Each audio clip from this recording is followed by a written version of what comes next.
তিনটি সুন্দর ঘটনা। প্রথমটি হলো, একদিন সব গ্রামবাসী মিলে সিদ্ধান্ত নিল তারা বৃষ্টির জন্য প্রার্থনা করবে। সবাই মিলে সমাগত হলো, কেবল একটি ছেলে ছাতা সহ এলো, কারণ এটাই তার বিশ্বাস।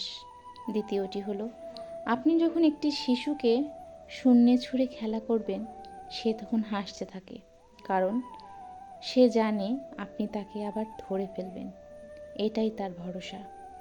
তৃতীয়টি হলো, প্রতি রাতে আমরা যখন ঘুমাতে যাই, তার কোনো নিশ্চয়তা নেই আমরা পরের দিন আবার জেগে উঠতে পারবো।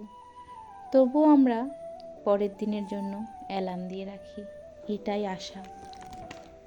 জীবনে এমন সময় আসবে যখন আপনার অন্য লোকের সাহায্যের প্রয়োজন হবে, এমনকি তারাও আপনাকে সাহায্য করতে ইচ্ছুক, কিন্তু আপনার খারাপ আচরণ, খারাপ কথা বা খারাপ অভ্যাসের কারণে তারা সাহায্যের জন্য এগিয়ে আসবে না। আর এটাই বাস্তব।